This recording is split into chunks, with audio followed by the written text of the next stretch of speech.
9. La geografía al aire libre. Grandes enseñanzas a partir de las pequeñas cosas. Después de extendernos sobremanera sobre el tema anterior con el propósito de que las madres comprendan la suprema importancia de despertar en sus hijos un amor por la naturaleza y los objetos naturales, manantial profundo del cual emanan aguas puras que llegan a los lugares más secos de los últimos años de la vida, debemos regresar a la madre, a quien hemos dejado afuera todo este tiempo, esperando para saber qué hará a continuación.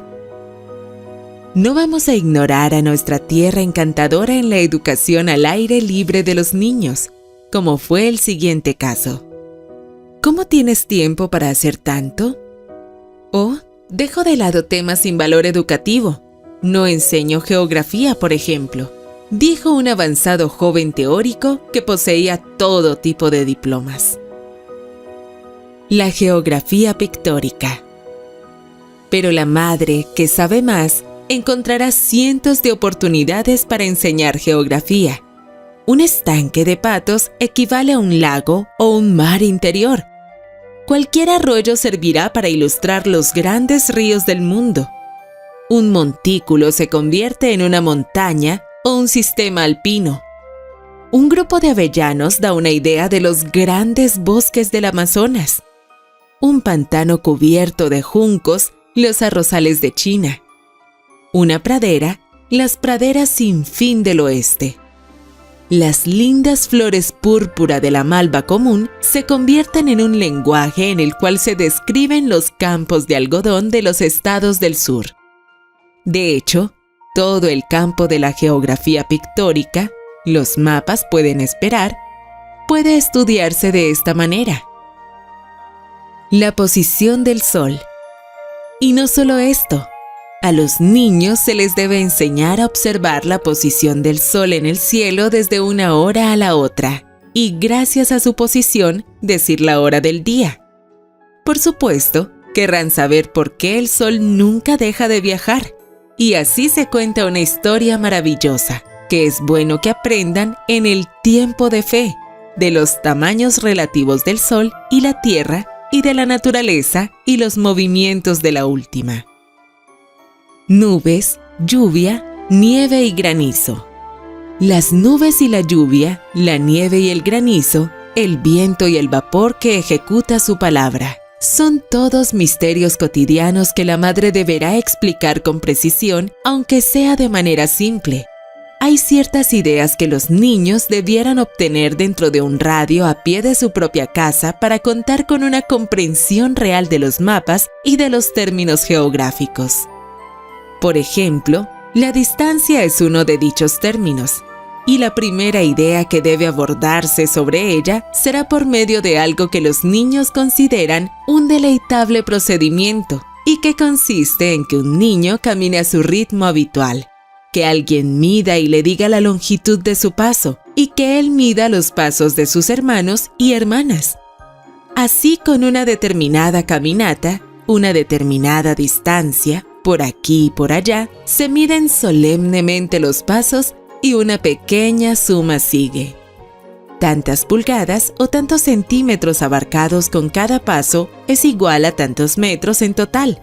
Varias distancias cortas por la casa del niño se miden de esta manera, y cuando la idea de abarcar una distancia está completamente establecida, se introduce la idea del tiempo como una herramienta de medición.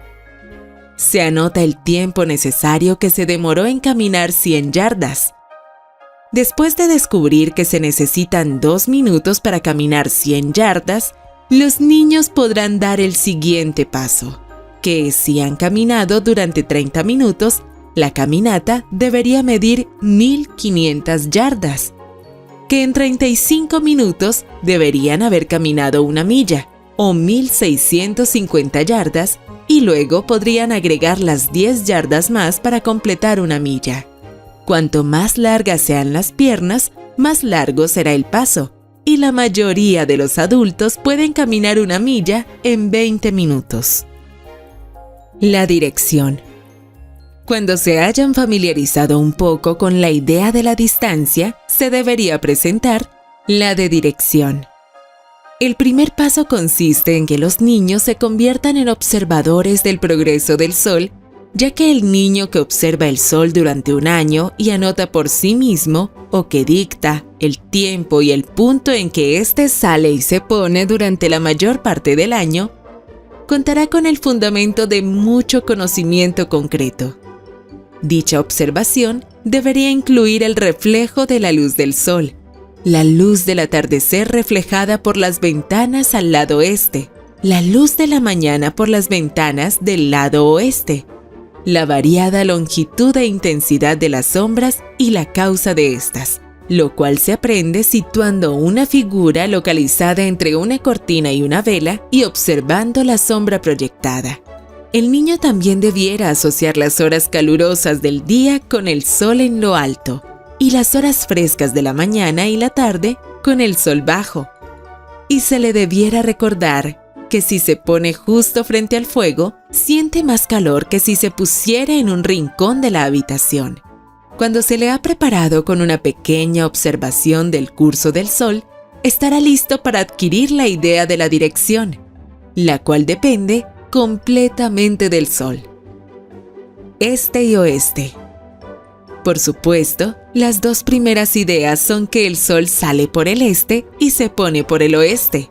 A partir de tal hecho, podrá determinar la dirección en la que se encuentran los lugares cercanos a su hogar o las calles de su propio pueblo.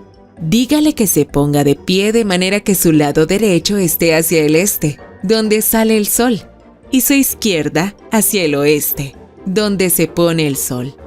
Estará mirando hacia el norte y dará la espalda al sur. Todas las casas, calles y pueblos a su derecha están al este de él. Los de la izquierda están al oeste. Los lugares a los que se debe caminar hacia adelante para llegar están al norte de él, y los lugares detrás de él están al sur. Si se encuentra en un lugar nuevo para él, donde nunca ha visto salir o ponerse el sol, y quiere saber en qué dirección corre un determinado camino, debe notar en qué dirección cae su propia sombra a las 12 en punto, porque al mediodía la sombra de todos los objetos cae hacia el norte. Entonces, si está mirando al norte, tiene, igual que antes, al sur a su espalda, el este a su mano derecha, el oeste a su izquierda. O si está mirando al sol al mediodía, entonces está en dirección al sur. Práctica para discernir la dirección. En este punto el niño aprenderá algo interesante sobre los nombres de nuestros grandes ferrocarriles. En Inglaterra, los nombres de las líneas de ferrocarril son los puntos cardinales y sus variaciones. Con un poco de práctica, el niño puede estar listo para identificar las direcciones de los lugares. Que observe cómo cada una de las ventanas de su salón de clase están ubicadas, o las ventanas de cada una de las habitaciones de su hogar, las hileras de casas que pasa en sus paseos, y cuáles son los lados norte, sur, este y oeste de las iglesias que conoce. Pronto estará preparado para notar la dirección del viento al considerar el humo de las chimeneas, el movimiento de las ramas, del maíz, de la hierba, etc. Si sopla viento norte, tendremos nieve. Si sopla un viento del oeste, esperamos lluvia. Se debe poner atención en esta etapa de dejarle claro al niño que el viento lleva el nombre de la dirección de donde proviene y no desde el punto hacia el cual sopla, tal como su nacionalidad es determinada por el país en que nació y no por el país al que va de visita. Las ideas de la distancia y la dirección ahora se pueden combinar. Por ejemplo, tal edificio está a 200 metros al este del pórtico. Tal pueblo está a 2 millas hacia el oeste. Pronto el niño se encontrará con la dificultad de que un lugar no está exactamente al este o el oeste, o al norte o al sur. Está bien dejarlo que dé, de una forma inexacta, la dirección de los lugares como más al este que al oeste, muy cerca del este pero no del todo, justo en la mitad entre el este y el oeste. De esta forma, el niño valorará aún más los medios exactos de expresión por haber sentido la necesidad de ellos. Más tarde, se le debería presentar las maravillas de la brújula del marinero. Debiera tener su propia pequeña brújula de bolsillo y observar los 4 puntos cardinales y todos los demás puntos. Estos recursos le proporcionarán los nombres de las direcciones que le ha resultado difícil describir. Ejercicios de manejo de la brújula. Al contar con una brújula, el niño debería hacer ciertos ejercicios de esta manera. Dígale que sostenga el N de la brújula hacia el norte. Diga algo así. Ahora, con la brújula en la mano, gira hacia el este y verás algo notable. La pequeña aguja se mueve también, pero por sí sola en la dirección contraria.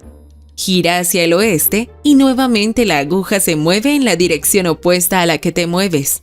Tú giras solo un poco y la pequeña aguja sigue tu movimiento. Y la miras preguntándote cómo la pequeña cosa podría percibir que te habías movido cuando apenas lo notaste tú mismo. Camina derecho en cualquier dirección y la aguja permanece un poco estable. Solo un poco estable, porque estás seguro de que, sin querer, te moviste un poco hacia la derecha o hacia la izquierda. Gira muy lentamente, un poco a la vez, comenzando en el norte y girando hacia el este. Y harás que la aguja también se mueva en círculo, esta vez en la dirección opuesta a la tuya, ya que está tratando de regresar al norte, desde el cual tú estás girando. Los límites. Una vez que los niños posean la idea de la dirección, será bien fácil introducir la idea de los límites como tal y tal campo de nabos está delimitado por la carretera en el sur, por una cosecha de trigo en el suroeste, un seto en el noroeste y así sucesivamente.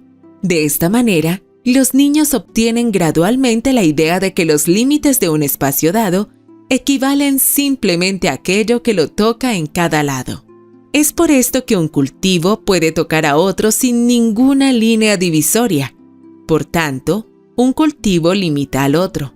Es bueno que los niños obtengan nociones claras sobre este tema o más adelante estarán confundidos cuando se enteren de que tal condado está delimitado por tal y tal. En relación con los espacios delimitados, ya sean aldeas, pueblos, estanques, campos o lo que sea, a los niños se les debiera dirigir para que noten los diversos cultivos que se encuentran en el distrito, el porqué de los pastos y el porqué de los campos de maíz, qué tipos de rocas se encuentran allí y cuántos tipos de árboles crecen en el vecindario. De cada campo u otro espacio que se examine, que dibujen un plano sencillo en la arena comunicando su forma general y escribiendo las direcciones N, S, E, O, etc. Planos. Cuando hayan aprendido a dibujar planos al interior, ocasionalmente recorrerán la longitud de un campo y dibujarán su plano a escala, usando una pulgada como equivalencia de 5 o 10 yardas. Después se puede continuar con planos del jardín, de los establos, de la casa, etc. La geografía local. Es probable que el vecindario le dé al niño la oportunidad de aprender el significado de colina y valle, estanque y arroyo, cuenca, corriente, lecho, bancos, afluentes de un arroyo, las posiciones relativas de pueblos y ciudades, y que toda esta geografía local él pueda dibujar aproximadamente en un plano hecho con tiza sobre una roca o con el palo con el que camina dibujando en la grava, percibiendo las distancias y situaciones relativas de los lugares que identifica.